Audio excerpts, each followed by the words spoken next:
이스라엘 18장 28절에서 34절까지입니다.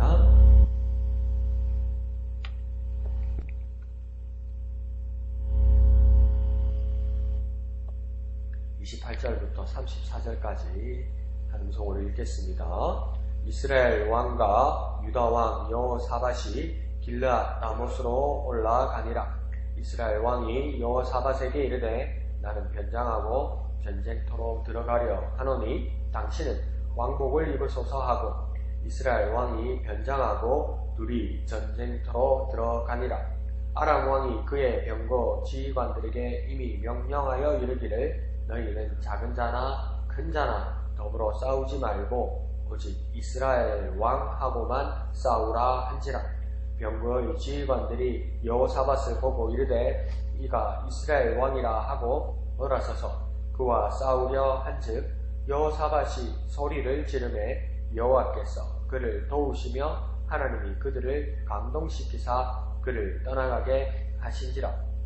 병거의 지휘관들이 그가 이스라엘 왕이 아님을 보고 추격을 그치고 돌아갔더라. 한 사람이 무심코 활을 당겨 이스라엘 왕의 갑옷 솔기를 쏜지라. 왕이 그의 병거 보는 자에게 이르되 내가 부상하였으니 네 손을 돌려 나를 진중에서 나가게 하라 하였으나 이날의 전쟁이 맹렬하였으므로 이스라엘 왕이 병거에서 겨우 지탱하며 저녁 때까지 아람 사람을 막다가 해가 질 즈음에 죽었더라. 아멘. 오늘 본문을 보면 그 남북 두 왕국이 그 동맹을 결성하고 이제 전장터로 나가는 것을 보게 됩니다. 그 아람을 정벌하기 위해서 길르앗 라못으로 올라가려고 하고 그것을 그 이스라엘 왕 북이스라엘 왕 아합이 그것을 제안하고 그 남유다 왕 그 여호사밧이 그것을 수락하게 됩니다. 그런데 우리가 성경을 나중에 이제 이렇게 정리하고 그 사람들의 일생을 이렇게 정리해서 보면 아합 왕은 남북 왕국을 통틀어서 악한 왕의 어떤 상징이 되고 북이스라엘에서도 가장 악랄한 왕 중에 하나가 되는 거죠. 그래서 악한 왕의 어떤 모델을 따를 때 어떤 왕이라도 악한 일을 했다고 할 때는 아합 왕의 길을 따라서 악한 일을 했다고 그렇게 말할 정도로 아합 왕은 하나님 보시기에 악한 왕입니다. 그런데 여호사밧 같은 경우에는 몇 안 되는 선한 왕 안에 들어갑니다. 이렇게 분류를 해서 열왕기상하 분류를 해서도 보면 북왕국 또 남유다 왕국을 이렇게 정리해서 보면 북왕국 왕은 그렇게 선한 왕이 단 한 사람도 없습니다. 그런데 또 남유다 왕국에서 선한 왕이 나오는데도 거기도 한 서너 명 이렇게밖에 선한 왕이 나오지 않죠. 그 중에 한 명 그 선한 왕이 여호사밧 그 몇 안 되는 선한 왕입니다. 그런데 이 악한 왕과 선한 왕 두 사람이 연합한다는 것이죠. 왜 이 두 사람이 연합하게 되었을까요? 한 두 가지로 이렇게 볼 수 있는데 첫 번째는 이 선한 왕이었던 여호사밧 왕 같은 경우에는 그 단점이 있는데 그 사람들의 삶의 모습을 보면 이 여호사밧이 좀 성격이 우유부단하고 어떤 면에서는 좀 유약하고 이 판단을 어려워하는 그런 모습이 좀 보입니다. 그래서 요즘도 그런 말 하잖아요. 뭐 결정장애, 판단장애 이런 말 하잖아요. 너무나 이렇게 많은 것들을 혼자서 이렇게 생각하다 보니까 쉽게 결정을 내리지 못하는 그런 모습이 그 여호사밧에게 보입니다. 그리고 두 번째는 우리가 잘 알고 있는 것처럼 남북 두 왕국은 형제이면서도 때로는 원수가 되기도 하고 때로는 가까워지는데 이번 기회에서 이 남북 두 왕국이 가까워지는 이유는 결혼으로 그 외교관계, 국방의 관계를 든든하게 하는 것이죠. 그래서 두 왕국이 이렇게 사돈지간이 되는 겁니다. 그러니까 싸우지 않고 잘 지내는 거 그거 정말 좋은 것이죠. 근데 오늘 이 본문을 보면 이게 정말 잘하는 것일까요? 여호사밧의 평가를 오늘 냉정하게 하려 하면 오늘 우리의 삶에서도 우리나라를 둘러싼 국제 외교 관계를 보아도 좋은 게 좋은 거다. 맞지요? 싸우지 않고 서로 평화하는 것이 좋은 것이죠. 그런데 그것이 하나님 보시기에 어떠한 모습일까는 그 누구가 생각할 수 없을지라도 우리 그리스도인의 삶 가운데서는 그 하나님의 원칙을 지키려는 그런 고민이 그 많은 생각들이 있어야 할 것 같습니다. 복잡하지요. 정말 복잡한 것 같아요. 어떻게 이렇게 냉정하게 할 수 있나? 이게 하나님의 뜻일까? 이렇게 복잡한 일들이 우리 삶의 주위에 이웃과의 관계에서도 있고 또 나라와 나라 사이에서도 그런 관계가 있고 여호사밧이 그런 부분에서 상당히 복잡하게 마음이 복잡했던 것 같습니다. 그래서 오늘 29절에 보면 그 아합 왕이 여호사밧에게 그렇게 제안을 합니다. 어떻게 하냐면 아합 자신은 일반 군사로 변장해서 전장터 한가운데로 들어가겠고 여호사밧은 왕복을 입은 채로 나가라. 여호사밧 당신 왕은 왕복을 입은 채로 나가고 나 아합은 일반 군사로 변장해서 전장터 한가운데로 들어가겠다. 그렇죠. 그러면 상식적으로 봐서 이거 누가 위험한 걸까요? 답이 나오지요, 사실은요. 그런데 여호사밧은 막 그냥 휘둘립니다. 아합 왕이 하자는 대로 말 한마디 제대로 이제 더 전장터에 가까울수록 제대로 말하지 못하고 어떤 주도권을 잡지 못하고 자기 속마음도 제대로 이야기하지 못하고 속마음이 없겠지요. 지금 뭘 해야 될지 어떻게 해야 될지를 모르니까 막 휘둘립니다. 왜 이렇게까지 휘둘릴까요? 이 양반이 어려운 양반이니까 아합이 사도 노련이라서 그런 걸까요? 그러나 뭐 아무리 생각해봐도 상황 판단을 못합니다. 어리둥절해지는 겁니다. 우리에게도 이런 경험들이 많죠.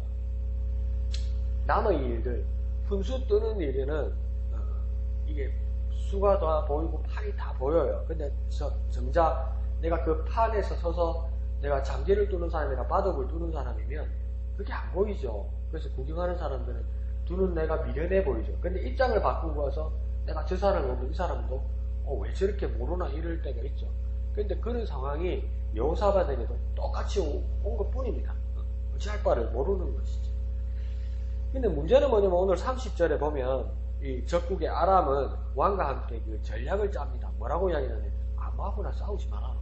큰 자나 작은 자나 아무하고나 싸우지 말고 이 전쟁을 간단하게 끝낼 수 있는 방법은 이 전쟁의 주도자 이스라엘 왕 아합만 공격하면 된다. 아합만 쓰러뜨리면 된다. 그렇게 다 이 적국 아람은 이렇게 지시를 내립니다. 그러니까 일치를 한 겁니다. 그러니까 저 적국 아람은 군사로부터 왕으로까지 그 전쟁의 목표가 아주 뚜렷해진 겁니다. 아합 왕만 잡으면 된다. 근데 여기 보십시오. 이 두 나라 유다와 이스라엘은 한 사람은 이런 생각을 하고 주도자는 이 사람을 생각하고 동맹으로 한 여호사밧은 지금 뭘 해야 될지 몰라요. 그러니까 하자고 그러니까 막 어리둥절해서 예 이렇게 된 상황이라고. 그러니까 이 전략 전술적인 면에서도 벌써 이렇게 이쪽 한쪽이 기울게 되는 것이죠. 그래서 아합 왕만 잡으라고 아람은 그렇게 이야기합니다. 그러니까 그거 있잖아요. 진짜 그게 가능한가 봐요. 한 놈만 패. 그래도 그렇습니다. 성경에도 보세요. 아합만 잡으라고 이야기, 이스라엘 왕만 잡으라고 그러지. 그렇게 원색적으로 말하지 않잖아요. 아니 전 국민이 보는데 그래도 국적이 있는 대한민국에서 야당 원내대표가 국정감사하면서 한 놈만 패. 참 입이 하여튼 전략은 그겁니다. 한 놈만 패. 영화 대사처럼 이스라엘 왕 아합만 잡으라는 겁니다. 그런데 아합은 이거 알고 있었던 걸까요? 그러니까 자기는 왕인 것을 표를 안 내려고 일반 군사로 변장해 간 겁니다. 그러니까 모든 전략 전술에서 그런 것이 일반적인지 아합은 왕이라는 것을 표를 안 내려고 변장을 하고 나가려고 그랬는 거죠. 그럼 여호사밧은 이거 왜 모르고 있는 겁니까? 그러니까 여기서도 전략 전술의 주도자가 아합일 뿐만 아니라 아합은 여호사밧을 속이고 있는 겁니다. 그것을 여호사밧은 그것조차도 왜 모르고 있는 것일까요? 근데 더 나중에 나중에 말씀을 보면 알게 되겠지만 하나님은 아람 왕의 전략과 아합 왕의 계획까지 모두 알고 계셨다는 겁니다. 그러니까 인간적으로 보면 그냥 군사 전략적으로도 보고 이 세상적으로 봐도 이 전쟁에서는 아합이 이길까 아람이 이길까 여기에 관심이 있을 거예요. 지금 뉴스를 보도를 하는데도 아합 왕 쪽이 이길까 아람 왕이 이길까 이렇게 생각을 할 거예요. 그러니까 누가 지나 누가 이기나 둘 중에 하나. 근데 이 모든 전략 전술과 이 계획과 이 미래를 보시는 하나님은 뭐냐면 아합 편도 아니고 아람 왕도 편도 아니에요. 하나님은 딴 사람 여호사밧 편이었어요. 그러니까 모든 것을 다 아시는 하나님은 우리가 생각하는 것을 넘어서시고 우리가 상상을 하는 것을 초월하시는 하나님이고 그렇기 때문에 우리에게 최선의 어떤 방법과 비결은 뭐냐면 하나님의 생각이 무엇이고 하나님의 마음이 무엇이고 하나님의 계획이 무엇인지 그것을 따르고 순종하려는 그런 애끓는 마음, 간절한 마음, 그게 우리에게 더 중요한지 모르겠습니다. 하나님, 내가 이겨야 되겠습니다. 도와주시면 하나님, 저 사람 편 들면 안 됩니다. 이게 중요하지 않았어요. 하나님은 모든 것을 알고 계시고 하나님은 하나님의 계획대로 끌고 나가신다는 것이죠. 그것이 아주 이 전쟁에서 시기한 모습을 보여주는 겁니다. 31절을 보면 아람 병거의 지휘관들은 그 왕복을 입은 그 적을 발견합니다. 저기가 이스라엘의 왕이다. 그렇게 되는 거죠. 그래서 자기들의 왕이 그 명령한 것처럼 그 왕복을 입은 그 사람만 공격하려고 합니다. 왜 그렇게 했습니까? 북이스라엘 왕, 아합 왕인 줄 알았으니까. 그 아합 왕인 줄 알고 그를 공격하죠. 그런데 사실은 이 사람은 아합이 아니라 여호사밧 왕이죠. 그러니까 여호사밧 입장에서는 왕복을 입은 자기만을 막 공격하는 것을 보고 여호사밧은 어떻게 반응하냐면 막 소리를 지릅니다. 어떻게 소리를 지르는지는 모르겠지만 막 소리를 지르니까 적들이 그 소리 지르는 사람의 모습을 보고 그 사람을 떠났다고 이야기합니다. 그럼 왜 그랬을까요? 31절 하반절을 보면 첫 번째 이유는 이렇습니다. 여호와께서 그를 도우셨다. 이렇게 그리고 그를 공격하던 사람들을 감동시켰다. 이렇게 말씀하시죠. 첫 번째, 여호와께서 그를 도우셨다는 것은 여호사밧을 도우셨다는 것을 보면 뭐냐면 하나님께서 그 도움의 기도를 들으셨다. 이렇게 생각할 수 있는 것이죠. 그러니까 여호사밧이 소리를 질렀다는 것은 그 선대의 왕들 아사 왕과 아비야 왕들이 그 전장터에서 소리를 지르고 하나님 앞에 제사 지내고 제사장들이 나팔을 불었다는 것처럼 하나님 앞에 예배하고 기도했던 그 선대의 모습들을 그대로 따랐다고 생각할 수 있는 것이죠. 그래서 그렇게 전장터의 절박한 상황에서 여호사밧은 하나님께 소리 질러서 기도하였고 하나님께서 그 기도를 들으신 것만 같습니다. 그리고 두 번째 32절을 보면 그가 곧 여호사밧이 이스라엘 왕 곧 아합이 아닌 것을 보고 추격을 그치고 돌아갔다. 그렇게 말하는 걸 보면 신원이 확인된 겁니다. 아람의 목적은 분명히 있습니다. 아무나 죽이는 것이 아니고 이스라엘 왕 아합만 잡으면 되는 겁니다. 그래서 그 사람을 잡으려고 보니까 소리를 지르는데 가만히 쳐다보니까 누구입니까? 여호사밧이죠. 유다 왕이죠. 그래서 신원이 확인됐으니까 더 이상 쫓지 않았다고 볼 수도 있습니다. 그런데 물론 이것을 다 종합해서 보면 하나님이 여호사밧의 기도를 들으시고 적들에게 아합이 아닌 여호사밧임을 알게 했기 때문에 일이 일어났다 이렇게 볼 수도 있는 것이죠. 근데 한번 가만히 생각해 보십시오. 여호사밧의 모습은 모양이 좀 빠지게 된 것이죠. 하나님께 기도하면서도 어떻게 했겠습니까? 막 투구를 벗었겠죠. 그렇죠. 영태했으니까 투구를 막 벗었겠죠. 하나님께 기도한다면 투구를 나 자세히 봐. 나 아합 아니야. 이렇게 됐겠죠. 왕이 살려고 완전 모양이 빠진 겁니다. 뭐 하나 잘못해가지고 목사님 이번 주간에 계속 말씀하시는 거죠. 진작에 하나님 앞에 구하고 진작에 하나님 앞에 묻고 진작에 하나님 앞에 기도했으면 이런 비참하고 이런 부끄럽고 이런 망신스러운 일은 없었을 것인데 완전 체면을 구기게 된 것이죠. 완전 자존심이 땅에 떨어지게 된 것이죠. 그래도 살아남았습니다. 그런데 33절에 전장 한가운데서는 어떤 일이 지금 벌어지고 있냐면 아람 군사 한 사람이 무심코 활을 당겼다. 그러니까 무심코 활을 당겼다는 건 뭡니까? 이 전쟁을 군사훈련을 전투를 연습할 때 훈련할 때와는 완전 다르게 현장에서는 정말 아수라장이라는 겁니다. 중요하죠. 전략과 전술을 짜고 뭐 모병들 같은 경우에는 사격수를 연습을 하고 뭐 전진하고 후퇴하고 은폐하고 훈련하는 거 정말 중요하죠. 근데 정작 전쟁터에 가면 쓸 수 있는 것이 몇 %가 안 되더라는 거죠. 그러니까 어떡합니까? 그냥 머리를 박고 막 손만 꺼내가지고 막 총을 쏘는 사람도 있고 많다고 그러잖아요. 그러니까 여기도 막 전장터에서 마구 쏘고 마구 던지고 그랬거든요. 그러니까 활을 쏘는 사람들 정확하게 겨누어서 쏜 게 아니고 무심코 쏘았다고 그러잖아요. 지금 화살통이 있는 거 꺼내가지고 무조건 쏴 쏜 거예요. 그러니까 어떻게 쏘았다니까 무심코 쏘았다고 이야기해요. 근데 마구 쏘았는데 여기서 무심코라고 말한 것처럼 이 무심코라는 것을 어떻게 또 다르게 한번 비유해 볼 수 있을까요?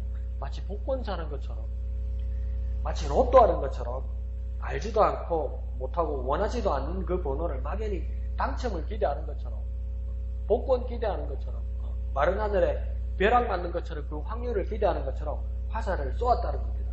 그러니까 거의 확률이 없지요. 그런데 진짜 복권 맞은 사람이 말하는 것처럼 그 중에도 아무리 확률이 없다고 해도 그 중에도 벼락 맞은 사람이 있더라는 겁니다. 그 중에도 당첨되는 사람이 있더라는 겁니다. 나는 아무래도 안 되는 것 같아도 그 중에도 되는 사람이 있더라는 겁니다. 그러니까 뉴스도 나오고 어디 신문에도 나오고 그러니까 나도 그런 일이 있겠지 해서 그래서 온 대한민국이 뭐 복권을 사는 것이지. 이와 마찬가지로 이 화를 쏘는 사람도 무심코 팍 쏘았는데 뭡니까? 누가 맞아버렸다는 겁니다. 이건 뭡니까? 왕도 아니고 일반 군사로 변장해서 전장터로 한가운데 들어간 아합 왕이 그 화살을 맞은 것입니다. 그런데 아합 왕도 어떻게 준비했겠습니까? 그 안에는 갑옷을 준비해가지고 단단히 준비를 하고 전장터로 들어갔겠죠. 그러니까 만약에 그 갑옷을 맞았으면 화살이 뚫고 들어갈 수가 없죠. 근데 성경은 뭐라고 합니까? 솔기에 맞았다. 그러니까 관절 이음새 틈 부분으로 맞은 것 같다는 겁니다. 그러니까 이게 완전 철로 이렇게 무장을 해도 이렇게 움직이는 관절 부분, 이런 부분은 이 철과 철 사이가 움직이게 해야 되니까 이게 사이에 틈이 있겠죠. 그러니까 바로 이렇게 서면 여기 관절 사이에 맞아도 이게 뚫지 못할 수도 있어요. 그러니까 움직이면 뭡니까? 이렇게 벌어지는 부분도 있었겠죠. 근데 벌어지는 부분에 맞았는데도 이런 벌어지는 관절 부분에 맞은 것이 아니고 요 정도 이런 데에 맞았겠죠. 이렇게 움직일 때 벌어질 때 그 사이를 뚫고 들어가서 어느 부분을 맞은 것 같다고 추정되면 가슴 쪽으로, 심장 쪽으로 맞았다는 겁니다. 그러니까 이게 가만히 생각해보면 얼마나 이게 무서운 일입니까? 이 하나님 앞에서 이게 얼마나 두려운 일입니까? 설마 나한테 이런 일이 있겠어? 근데 문득 우리에게 놀라운 일이 닥칠 때 우리는 후회라도 알 수 있게 된다는 겁니다. 아, 하나님이 이렇게 하셨구나. 이거 얼마나 무서운 일입니까? 나한테 이런 일이 없을 거야. 내가 하나님을 깜빡 잊고 그게 우연이든 고의적이든 무심코든 내가 하나님을 잃어버릴 수도 있고 일부러 잊어버릴 수도 있는데 그 잊어버리는 순간 내게 하나님께서 쑥 다가오시는 그 일들이 일어난다고 할 때 이게 반가운 일이 되지는 못할 수도 있다는 겁니다. 정말 무섭고 두려운 일이 될 수도 있다는 겁니다. 아합 왕에게 지금 이런 일이 닥쳤고 우리에게도 충분히 그런 일이 있을 수 있다는 것입니다. 그래서 마지막 34절에 보면 전쟁터에 이 전쟁이 얼마나 격렬했는지 부상당한 아합이 병거에서 내리지 못하고 후퇴하지도 못하고 탈출하지도 못하고 밤새 막 계속 시달립니다. 그러니까 왜 이렇게까지 문제가 생겼겠습니까? 자기가 왕복을 입고 갔으면 왕이면 전쟁터 한가운데로 안 들어갔겠죠.